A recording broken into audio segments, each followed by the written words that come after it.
Heading to Monaco and Monte Carlo, which is someplace I've been a long time ago. When people hear Monaco, they think yachts, famous and rich, fancy shops, and I want to see the other side of it because there has to be another side of it. Local restaurants and local places people hang out, and walking around, I hope to do that.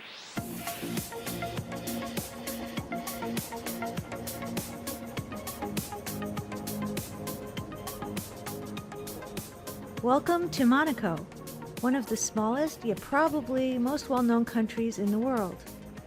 I'm surrounded by glass, glitz, outrageous cars, and mega yachts in this billionaire's haven on the Med, and somehow I still hope I can find a bit of local flavor.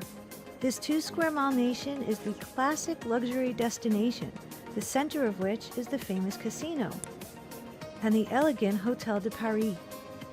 It's quite stunning, really. I didn't realize how hilly Monaco is and that there are distinct areas, one of which is the famous Monte Carlo. No Formula One racing today, though. As I expected, there are pricey shops and restaurants and not any I really want to try.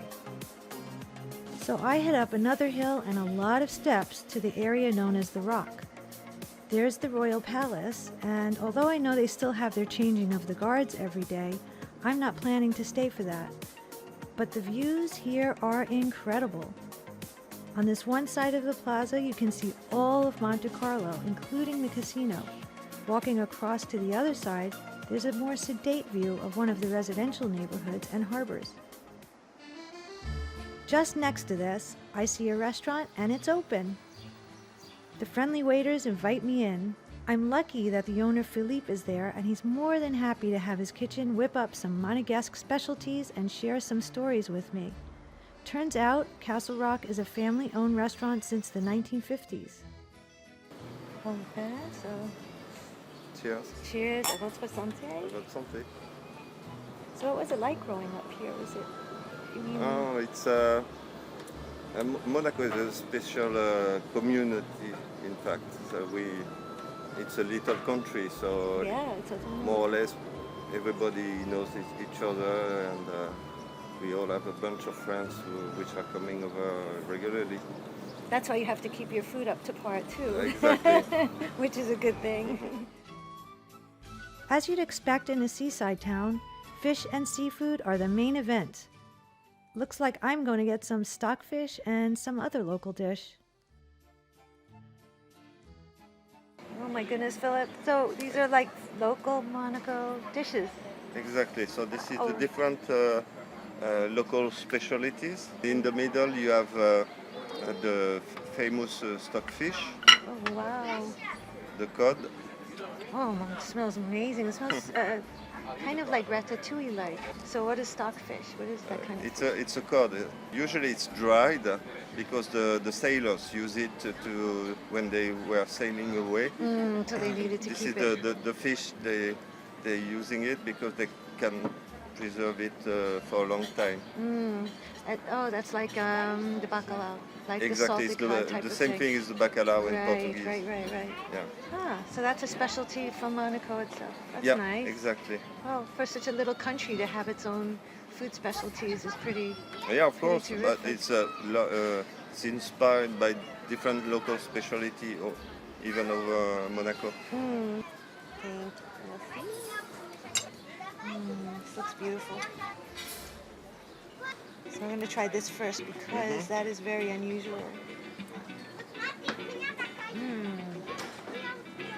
One more time, tell me what's inside this because it's so good and there's so much flavor. It's veal, onions, spinaches, and some herbs. It's the herbs that makes it so flavorful. Oh my God, look at that. So there's a potato in it.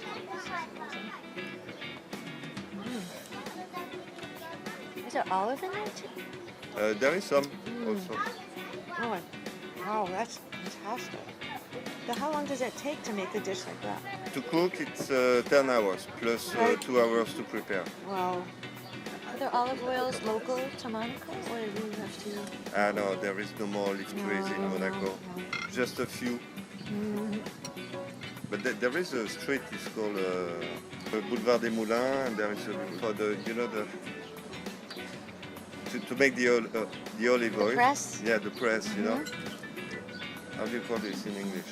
They call it a press. I don't know, the olive oil press. With the wings, the 4 wings, you know. Oh, turning? you mean like a windmill?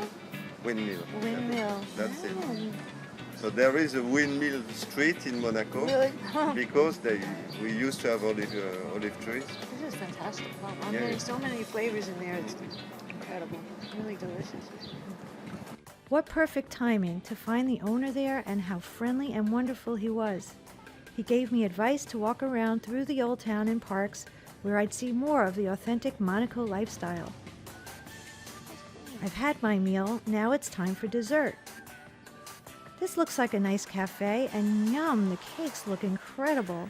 Not leaving Monaco without trying something. Oh boy, looks good. Oh, what do you recommend?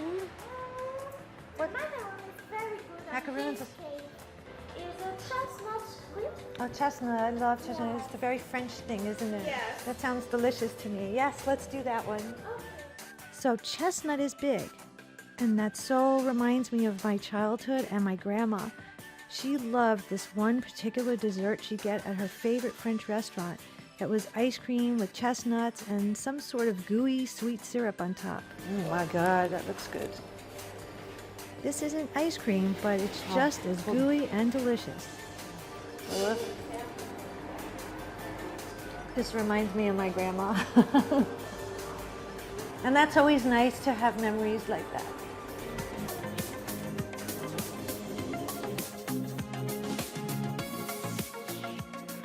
Monaco totally exceeded my expectation. I'd hoped to find local things, and we did.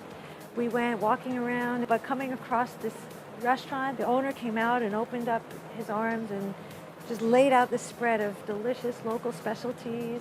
The beauty of Monaco just came through. And then carrying on into Monte Carlo itself and finding this local patisserie where Chestnut pastry that reminded me of my childhood. And it gave me a really nice perspective of this small little country, beyond luxury, beyond the fanciness, but seeing the other side, that knowing that other people exist, it really was great.